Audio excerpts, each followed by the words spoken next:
Hello my friends, कैसे आप लोग अच्छे होंगे। तो आपका भाई लेके आ गया है एक नई वीडियो एक्सपीरियंस चैनल पर। सॉरी यार, थोड़ी देर होगी वीडियो आने में, मगर आपकी वीडियो रेगुलर आएगी। यहाँ संडे की अलग बात है वो, अदरवाइज आपकी वीडियो रेगुलर आएगी। तो हमने कल कहाँ तक पढ़ लिया था? हमने कल कंप्लीट किया था डाइजेशन ऑफ प्रोटीन, कि हम कैसे कैसे प्रोटीन को डाइजेस्ट करेंगे और उसके प्रोसेस कैसे कैसे होंगे और डिफरेंट डिफरेंट स्टेप्स क्या होगी और कहाँ से स्टार्ट हुई कहाँ से एंड होगी। चलो एक क्वेश्चन देता हूँ आप लोगों को मैं, कल से टॉपिक रिलेटेड जो मैंने कल वीडियो भेजी थी आप लोगों को। तो मेरा क्वेश्चन ये है, ध्यान से सुनना, कि प्रोटीन का डाइजेशन स्टार्ट कहाँ से होता है और एंड कहाँ पे होता है। दोबारा रिपीट करता हूँ मैं आप लोगों को क्वेश्चन, प्रोटीन का डाइजेशन स्टार्ट कहाँ से होता है और एंड कहाँ से होता है। जिसको आंसर पता है और जो मेरी वीडियो को देख रहे हैं वो प्लीज़ कमेंट में आंसर टाइप कर देना। फिर बताते हैं हम लोग किसका आंसर अच्छा है किसका आंसर गलत है, ठीक है। और मैं इसका आंसर नेक्स्ट वीडियो में दे दूंगा। मैंने पिछली वीडियो में दी थी, मैंने अगली वीडियो में दोबारा आंसर आपको एक्सप्लेन कर दूंगा। चलो आज स्टार्ट करते हैं हम किससे। आज स्टार्ट करेंगे हम, हाँ, एक्शन ऑफ कार्बोहाइड्रेट्स एंजाइम से। जो हमने कल टॉपिक हमने छोड़ दिया था, कौन से? Action of carbohydrates enzyme. अभी कार्बोहाइड्रेट्स एंजाइम का मीन्स क्या था आपको मैंने बताया था कि कार्बो जो होता है स्टैंड किसके लिए करता है? कार्बोहाइड्रेट के लिए। मतलब जो भी हमारी बॉडी में कार्बोहाइड्रेट होता है उसके लिए हम कार्बो वर्ड यूज़ करते हैं। और एज किसके लिए स्टैंड करता है? एज करता है हमारा स्टैंड एंजाइम के लिए, या फिर डाइजेस्टिंग एंजाइम के लिए। इसके लिए डाइजेस्टिंग एंजाइम के लिए, डाइजेस्टिंग एंजाइम के लिए। तो कार्बोहाइड्रेट्स का मीन्स क्या हो गया? वो एंजाइम जो आपके डाइजेशन में हेल्प करे उसे कहते हैं कार्बोहाइड्रेट्स। दोबारा रिपीट करता हूँ आपको मैं, वो एंजाइम जो हमारे कार्बोहाइड्रेट के डाइजेशन में हेल्प करे उसे कहते हैं कार्बोहाइड्रेट्स एंजाइम। दोस्तों मैं देख रहा हूँ कि आप लोग मेरी वीडियो को सब्सक्राइब नहीं कर रहे, शेयर नहीं कर रहे। भाई करो, जितना हो सके उतना करो, क्योंकि ये वो चैनल है जिसकी हेल्प से मैं बाकी लोगों की भी हेल्प करना चाहता हूँ। आप लोग नहीं, आप लोग तो कर रहे हो, क्योंकि मैंने वो फेस किया प्रॉब्लम की जब पेपर आ जाते हैं कुछ पढ़ा नहीं होता, इतनी बड़ी मोटी मोटी बुक्स होती हैं, बुक के टॉपिक उठा देते हैं, कुछ समझ में नहीं आता। फिर सोचता है इंसान कि हाँ जी कोई एक इंसान होना चाहिए जो इस चैप्टर कंप्लीट करवाए, इजी वे में करवाए। तो उसके लिए कोई चाहिए होता है, इसलिए मैं लेके आया हूँ मैं। तो मैंने आपको चैप्टर स्टार्टिंग बताया था कि इसमें इजी से इजी वे में लेके आऊँगा। नोट्स आप कंसाइज फॉर्म में होंगे, जितना इजी मेरे से हो सकेगा मैं उतना इजी लेके आऊँगा, जिससे बाकी लोगों की हेल्प हो जाए। तो आप लोग इसको जितना हो सके शेयर करो, जिससे सभी जितने भी लोग बीएससी कर रहे हैं उसको प्रॉफिट हो जाए और उनका पेपर में वो अच्छे मार्क्स गेन कर पाएँ और अच्छी परसेंटाइल स्कोर कर पाएँ, ठीक है। चलो स्टार्ट करते हैं।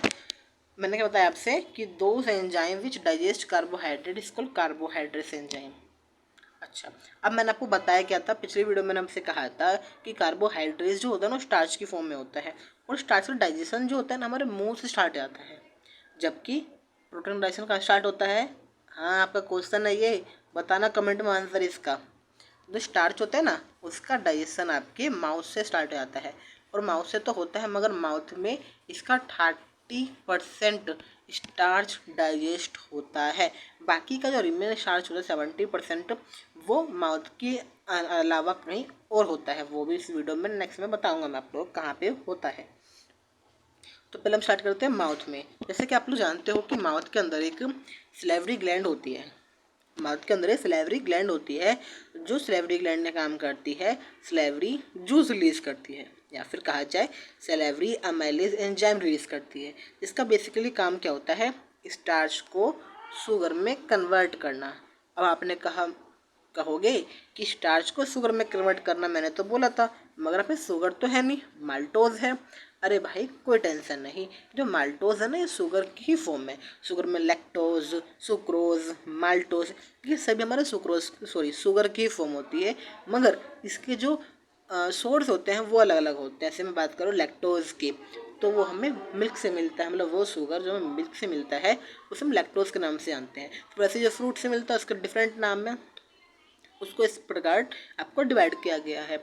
तो हम पहले क्या बात करते हैं कि स्टार्च होता है का पॉलीसेकेराइड्स होता है, वो क्या होता है, हमारे मुंह के अंदर एक सैलिवरी जूस रिलीज होता है। वो सैलिवरी जूस स्टार्च को माल्टोज में कन्वर्ट कर देता है। किसकी प्रेजेंस में? सैलिवरी एमाइलेज एंजाइम की प्रेजेंस में। दोबारा रिपीट करता हूँ मैं आप लोगों के लिए कि हमारे मुंह में क्या होता है, सैलिवरी ग्लैंड होती है जो कि सैलिवरी जूस रिलीज करती है।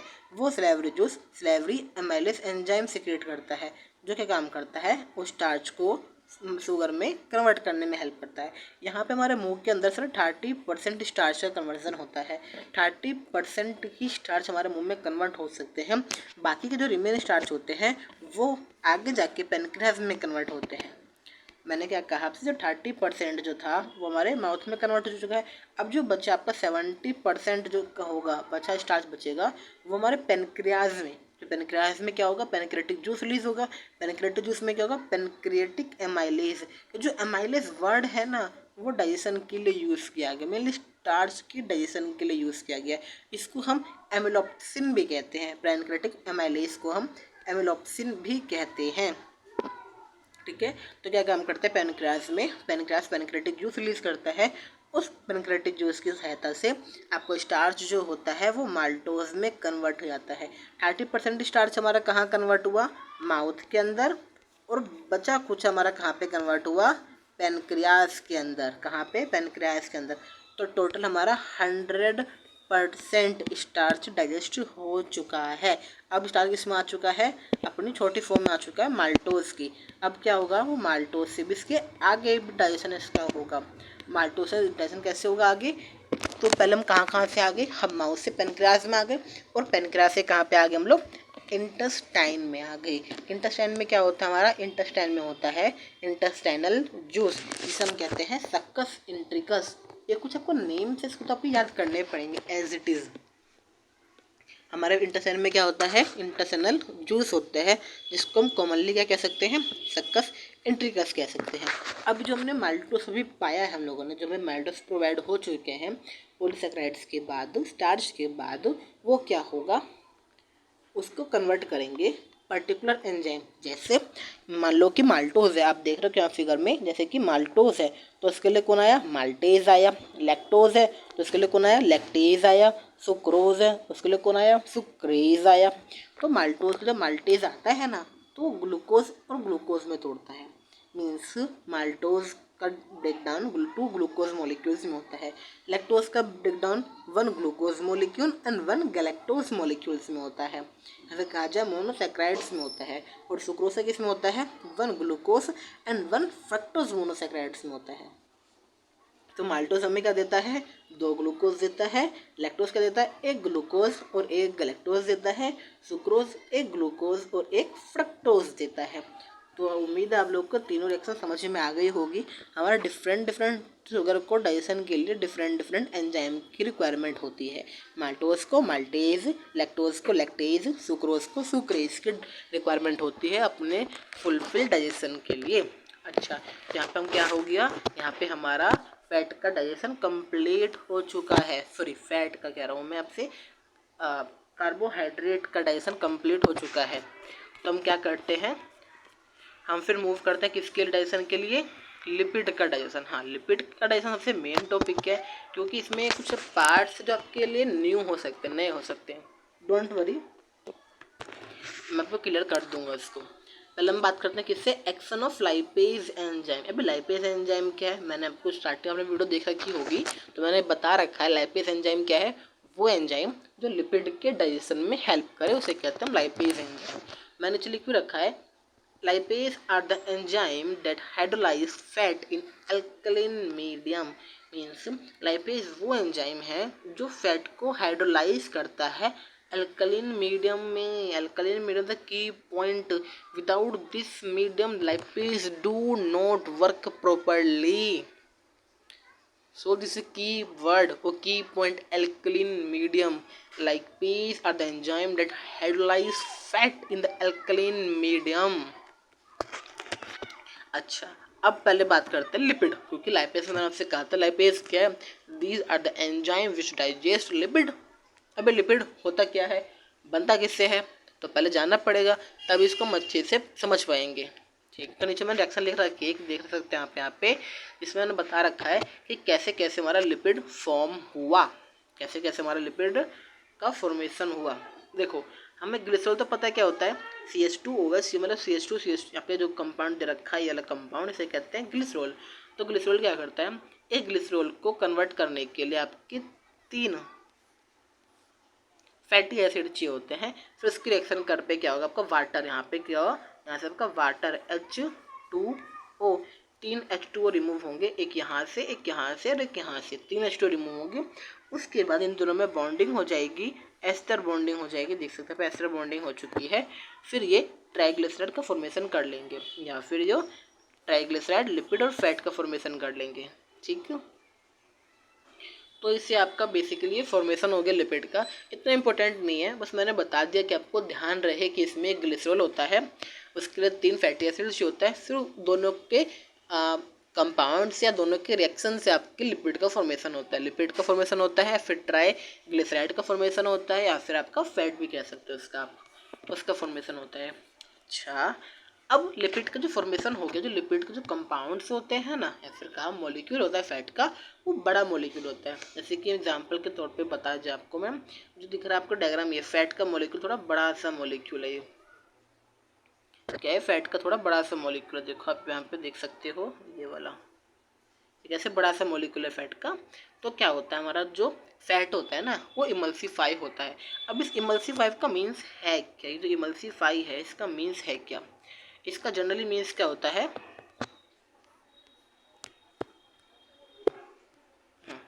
जो मैं इमल्सीफाई लिख रखा है मैंने यहाँ पे, इसका मीन्स क्या होता है, ब्रेक डाउन, मतलब जो फैट के बिग मॉलिक्यूल्स है उसको कन्वर्ट करके स्मॉल स्मॉल मॉलिक्यूल्स में तोड़ना, ये इमल्सिफिकेशन कहते हैं।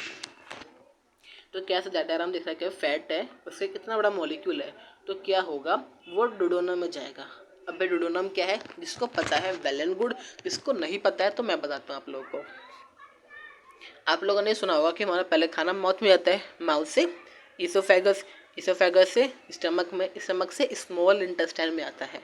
स्मॉल इंटेस्टाइन में ना फर्दर 3 पार्ट्स में डिवाइड होता है, डुडोनम, जुजोनम, इलियम। डुडोनम, जुजोनम, इलियम, उसको लोग उसको जुजोनम को जेजुनम भी बोलते हैं, वो उनके ऊपर डिपेंड करता है क्या बोलते हैं, जुजोनम या फिर जेजुनम। ठीक है, तो स्टमक क्या होता है, 3 पार्ट्स में डिवाइड होता है, डुडोनम, जुजोनम और इलियम। ठीक, तो डुडोनम पार्ट की बात कर रहे हैं, बेसिकली स्टमक में ही बात, सॉरी स्मॉल इंटेस्टाइन में ही बात कर रहे हैं हम लोग इसका। स्मॉल इंटेस्टाइन 3 पार्ट्स में डिवाइड होता है, डुडोनम, जुजोनम, इलियम। तो डुडोनम क्या है कि स्मॉल इंटेस्टाइन का ही पार्ट है।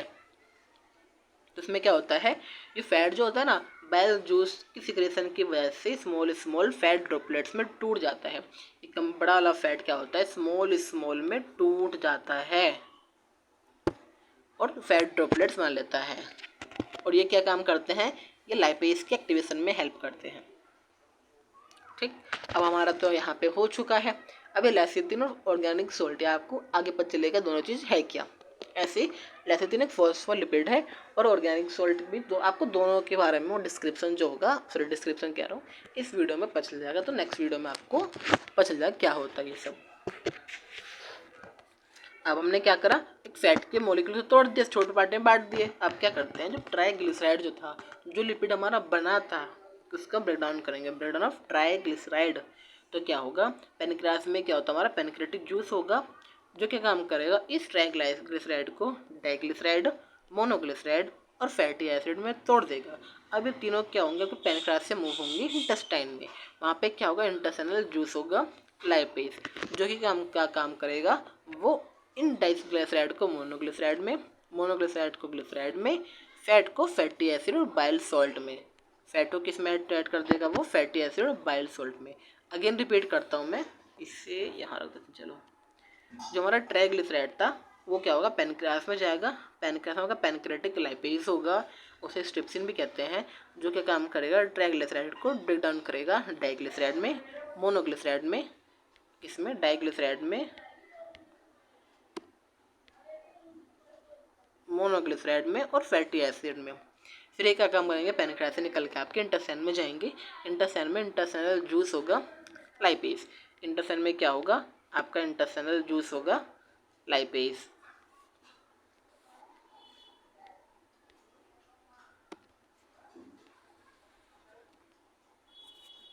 अब क्या होगा कि क्या काम करेगा, वी डाइग्लिसराइड को मोनोग्लिसराइड, मोनोग्लिसराइड को ग्लिसराइड में, फैटी एसिड को फैटी एसिड और बाइल सॉल्ट में। अब बाइल सॉल्ट क्या होता है, बिलिरुबिन बिलिवर्डिन, जो बिलिरुबिन और बिलिवर्डिन होते हैं आपके बाइल सॉल्ट होते हैं।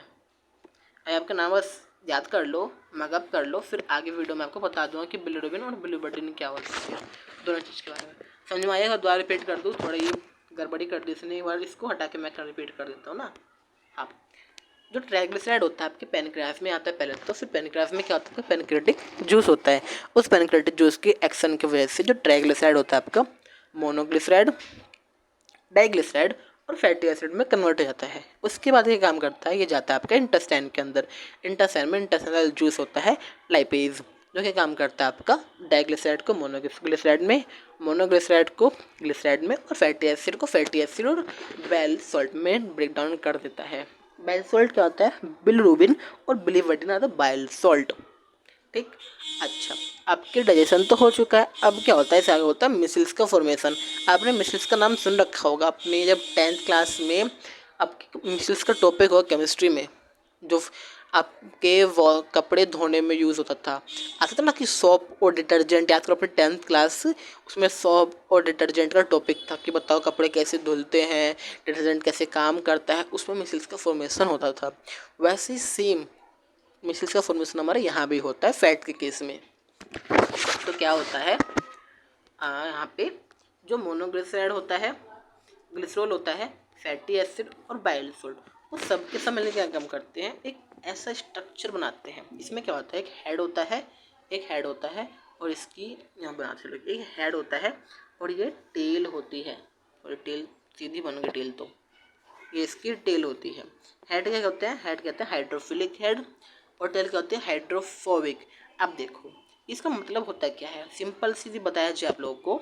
जो हाइड्रो वर्ड जो होता है ना, जो हाइड्रो वर्ड होते हैं हम यूज़ करते हैं वाटर के लिए। हाइड्रो वर्ड किसके यूज़ करते हैं, वाटर के लिए। और फोबिक, फोबिक, फोबिया, फोबिया डर, मीन्स पानी डर। और कहा जाए तो हाइड्रोफोबिक मीन्स क्या होता है, पानी से डर। हाइड्रोफोबिक टेल मीन्स वो टेल को पानी पसंद नहीं है, पानी से दूर जाना चाहती है। Hydrophilic, philic means love, love means affection, means प्यार। हाइड्रोफिलिक मतलब पानी से प्यार, वो पानी के पास आना चाहता है।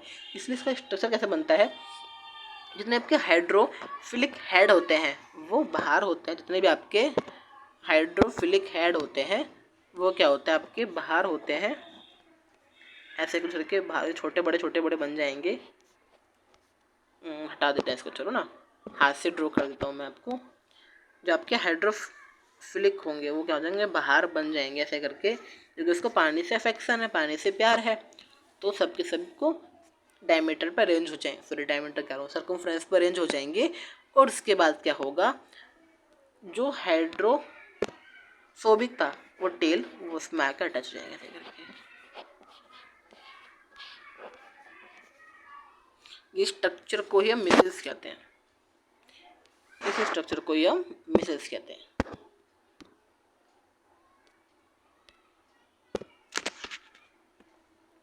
ठीक है, अच्छा, अब समझ में आया दोबारा मिसल्स का टॉपिक आप लोगों को, क्योंकि 10th से रिलेटेड था मिसल्स का। आपको बस फॉर्मेशन पूछे कैसे कैसे डाइजेशन होता है फैट का, तो आपको क्या लिखना है आपके पेपर्स में, यहाँ स्टार्ट करोगे एक्शन ऑफ लाइपेज एंजाइम के लिए लिखना, लाइन लिखना, ये लिख के ये कंप्लीट करके यहाँ तक कंप्लीट कर देना।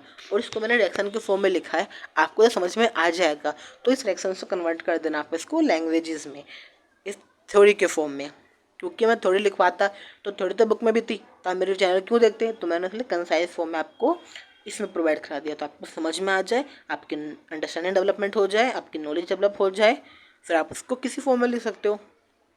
अच्छा, अब ये बताओ, आप लोगों ने तो पढ़ा, तो आप लोग के क्वेश्चन नहीं है दिमाग में कि जो हमारी गट होती है तो उसमें हर चीज़ आता है, आपके सब कुछ आता है, उसमें एंजाइम रिलीज होते हैं, ऊपर ऊपर एंजाइम रिलीज होते हैं, नीचे एंजाइम रिलीज होते हैं उसके, तो गट को कुछ क्यों नहीं होता।